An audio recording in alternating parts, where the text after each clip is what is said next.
Welcome back to the Let's Talk Sports Show here on Callum 105 FM. That was World in Motion by New Order. And interesting fact to tell you, Joe, I don't know if you know this. Of course, that is John Barnes doing the rap at the end of the song. But did you know that all the England players from that World Cup all had a chance to had a go at the rap? And of course, one of the popular players at the time, of course, was Paul Gascoigne. But and apparently he was fantastic. He was the best at doing the rap. But the reason why that he wasn't selected to do the actual rap for the track was because no one could understand him because of his Geordie accent. So he's like, you got the whole dingy. I can't do a Geordie accent, so I'm not going to even try. But that's an interesting fact if you want to tell your friends ahead of the World Cup when you hear that song. And speaking of the World Cup, of course, Russia coming up for England, and Gareth Southgate is going to be selecting a squad on a Wednesday for the tournament. 23-man squad to be selected. Of course, they've got the internationals as well before then. One against Nigeria, and I can't remember when the other one is. I'll have to quickly check that for you. But then, of course, they're off to the World Cup itself and playing against the likes of Tunisia and Belgium in the group stages before seeing if whether or not they could get to the knockout tournament itself. Joe, I suppose the big question now is then, who you going to be picking for your 23-man squad? I asked you before the show to put together a squad for me. Imagine if you are Mr. Gareth Southgate himself. You have to grow a little bit taller, but anyhow, then you get there. There's a few penalties. And save a few, score a few penalties as well. But who is your 23-man squad for England World Cup Russia 2018? Go. Goalkeepers, Butland, Pickford, Pope. Ooh, okay. Right, that's an interesting one. So why haven't we gone for Joe Hart then? Well, last time I was thinking, Joe Hart was definitely being it. Start of the season, I thought, and then obviously he's had a woeful season for West Ham. Yeah. And I thought, yes, his experience would be key, but you need to give the younger goalkeeper like Nick Pope, who's had a fantastic season, a chance.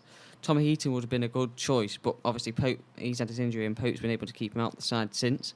So obviously you want to take a few youngsters just to give them the experience for later tournaments, if that makes sense. Yeah. And Butland and Pickford are obvious choices because they've both been fantastic for their clubs this season. So we've got Butland, Pope, and Pickford. Who's your number one out of those?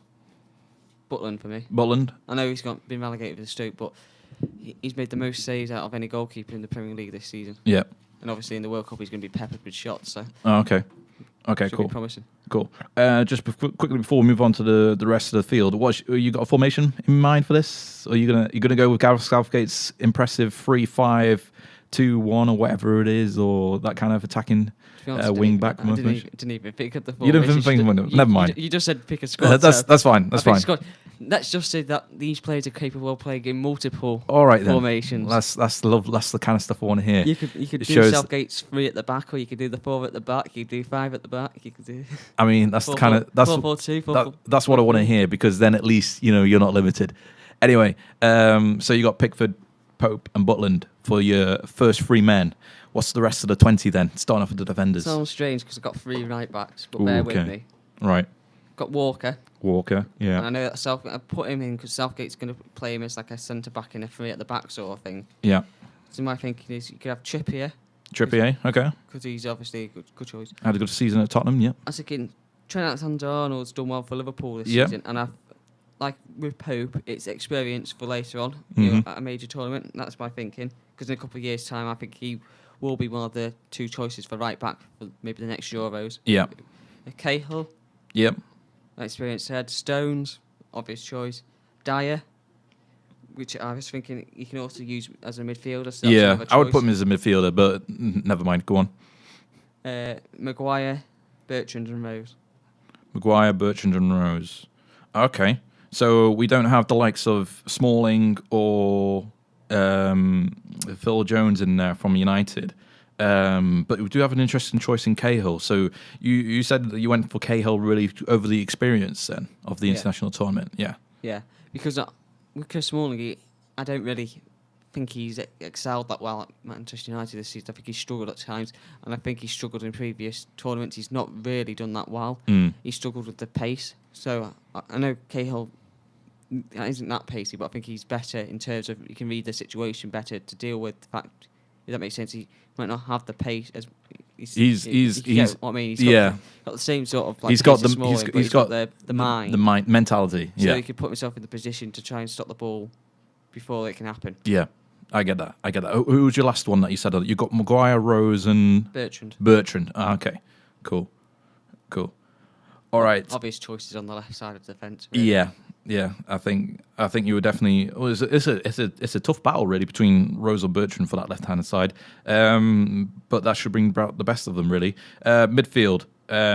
So I'm sticking Dyer in your midfield. I'm not. That's okay. Yeah. It's just when I was looking at the squad selector thing that was using the Adam in defence, so I was like, I'll put him in because he can play both positions. So. Yeah, I think he plays most of the time in midfield for Tottenham. So, yeah, that was my thinking. Yeah. Anyway, who's the rest of the midfield?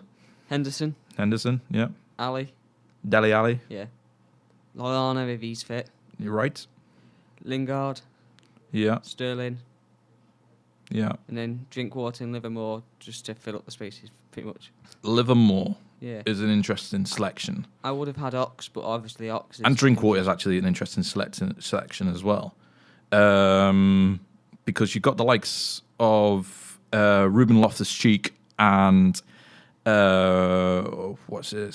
Chabala from Watford as well. Ruben Loftus-Cheek from Crystal Palace that have really been playing more often than Drinkwater and who was the last one you said?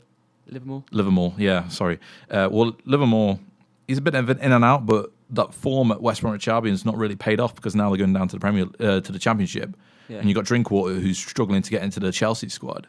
So what was your reasoning really for putting Drinkwater in? I should say because that's probably the most surprising pick out of those midfield lot. Well, he's obviously from his Leicester time at Leicester, he's got the ability to great passing ability, control the play, and obviously he's got previous tournament experience. Yeah, that was my thinking. Right, because he was at the Euros and he played a few games there. So okay, that's fine. And finally, then your forwards. What have we got? Harry Kane.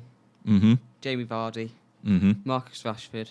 Mm-hmm. And the last pick, I was struggling to think of a fourth striker, and I thought, well, he's been doing quite well, and he has done well in previous major tournaments, so I've gone for Danny Welbeck. Okay. So the argument really with Danny Welbeck is that he doesn't really play often enough for Arsenal, but I think you made the case in point because of how well he does perform in an England shirt. He does deserve the opportunity to go to this World Cup in Russia. Plus, there's not really many strikers to choose from. You've got Jermaine Defoe, but he's aging. Glenn Murray's a name that's been touted, but I wouldn't say he's good enough, let's just say. No disrespect to Glenn Murray, he's a good player for Brighton, but that's as far as it goes. Yeah, it's unfortunate, really. So the squad announcements come up on the Wednesday, the 16th, followed by Nigeria friendly on the 2nd of June, and that's followed up by Costa Rica on the 7th of June, and then roughly around about a week later, the squad leaves for Russia, and then on the 18th of June, the opening game against Tunisia, followed by Panama on the 24th, and then on the 28th is that final key game against Belgium, probably the most toughest game of the group there. Quickly, Joe, before we finish off the show, what are your thoughts then for England this summer? How far do you think they can go? How well do you think they can do in the group? Just general thoughts overall of England this summer. I think they'll finish second in the group. Yeah. And they've got the potential to get to the quarterfinals. It just depends on whether the draw in the last 16 is kind. Yeah, I think I've seen a lot of predictions say that we're either going to face either Germany or Brazil in the quarterfinal stages, so it's going to be tough either way. But second in the group, does that mean then you think that Belgium potentially could beat him in that last game? Yeah, I think obviously we'll get the points against Panama.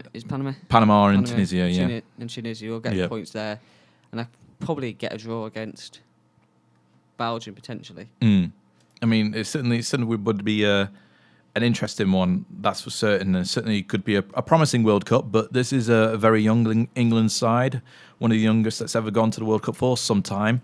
So hopefully they'll be able to live up to the expectation and see what they can do.